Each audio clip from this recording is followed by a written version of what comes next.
ఈ వీడియోలో units and measurement chapter సంబంధించి very important 2 marks question discuss చేద్దాం. ఇలా 4th క్వశ్చన్. ఈ 4 క్వశ్చన్స్ మ్యాక్సిమం ఎగ్జామ్లో క్వశ్చన్ వస్తుంది. ఇది 4th question. How can systematic errors be minimised or eliminated? So మనం సిస్టమేటిక్ ఎర్రర్స్ని ఎలా మినిమైజ్ చేయాలి, ఎలిమినేట్ చేయాలి? ఎందుకు సిస్టమేటిక్ ఎర్రర్ని ఎందుకు మినిమైజ్ చేయాలి, ఎలిమినేట్ చేయాలి? ఆ ఇన్స్ట్రుమెంట్ అనేది బెటర్ యాక్యురసీ రిజల్ట్స్ ఇవ్వడానికి, ఓకేనా? సో ట్రూ వాల్యూకి నియర్గా వాల్యూకి ఇవ్వడానికి సో ఖచ్చితంగా ఎర్రర్స్ అనేవి లేకుండా చూసుకోవాలి. ఇన్స్ట్రుమెంట్లో సిస్టమేటిక్ ఎర్రర్ అనేది మెయిన్ ఇంపార్టెంట్. ఆ సిస్టమేటిక్ ఎర్రర్స్ లేకుండా చూసుకోవాలి. అంటే వాటిని మినిమైజ్ చేయడం, చాలా తగ్గించడం, ఎలిమినేట్ చేయడం వల్ల మనకు రిజల్ట్స్ అనేవి మనకు చూపించే ఇన్స్ట్రుమెంట్ చూపించేటువంటి మెజరింగ్ వాల్యూస్ అనేవి చాలా యాక్యురసీగా వస్తాయి. అందుకనే సిస్టమేటిక్ ఎర్రర్స్ని మనం మినిమైజ్ చేయాలి, లేకపోతే ఎలిమినేట్ చేయాలంటారు. సో మనం సిస్టమేటిక్ ఎర్రర్స్ మినిమైజ్ చేయాలంటే ఫస్ట్ మనం యూజ్ చేసే ఇన్స్ట్రుమెంట్ ఉంటుంది కదా, ఆ బెటర్ ఇన్స్ట్రుమెంట్స్ని వాడాలి. దాంతోపాటు హయ్యర్ రిజల్యూషన్ ఉండాలి.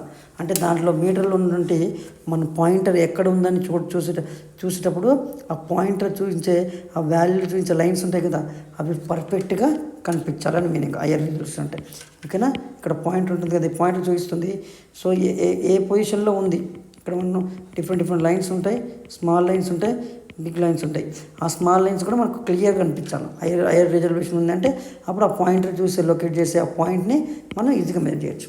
అందుకని హైయర్ రిజల్యూషన్ ఉండాలా, ఆ ఇన్స్ట్రుమెంట్ బెటర్గా వర్క్ చేయాలి. దాంతోపాటు second one, avoiding personal bias in taking reading. మనకు తెలుసు ఇన్స్ట్రుమెంట్లో రీడింగ్ తీసుకునేటప్పుడు మనం ఉండే పొజిషన్ ఇంపార్టెంట్. ఎగ్జాక్ట్గా ఐ పొజిషన్ ఈ పాయింటర్కి పర్పెండిక్యులర్గా పైనే ఉండాలన్నట్టు. ఎగ్జాక్ట్గా ఐ అనేది దీని మీదకే ఉండాలా.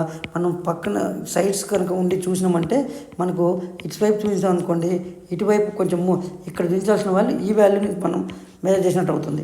అదే లెఫ్ట్ సైడ్ ఉంది అనుకోండి, ఈ వాల్యూ అటు సైడ్ కొంచెం మనం చేయాల్సిన మెజర్ వాల్యూ అనేది రాంగ్ వస్తుంది. అది ఏంటంటే మాన్యువల్ ఎర్రర్ అంటాం మనం. అందుకనే మన ఐ అనే పొజిషన్ పాయింటర్కి ఎగ్జాక్ట్గా పర్పెండిక్యులర్గా పైనుంచి చూడాలి, సైడ్స్ నుంచి చూడకూడదు. అది దాన్ని ఏమంటే పర్సనల్ బయాస్ అంటాం. సో మాన్యువల్ ఎర్రర్స్ కూడా జరుగుతాయి. అది avoiding personal bias in taking reading తీసుకునేటప్పుడు జాగ్రత్తగా చూసుకోవాలి. నెక్స్ట్ మళ్ళీ రాసేటప్పుడు కూడా మన వాల్యూ రాసేటప్పుడు 2.123 దగ్గర 2.012 అలా రాసాం, 123 రాసారనుకోండి, ఇది కూడా మాన్యువల్, ఓకేనా? సో అబ్జర్వేషన్ ఎర్రరు, రీడింగ్ రాసుకునేటప్పుడు ఉన్న ఎర్రరు, ఇవన్నీ కూడా ఎర్రర్స్ అన్నట్టు. ఇంకా next improving the experimental techniques.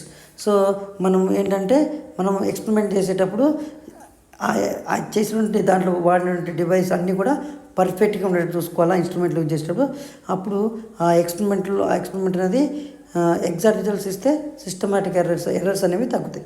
అందుకనే ఎక్స్పెరిమెంటల్ టెక్నిక్స్ అనేవి కూడా చాలా ఇంపార్టెంట్. ఆ చేసే ఎక్స్పెరిమెంట్ ఎలా చేస్తున్నది కూడా చాలా ఇంపార్టెంట్.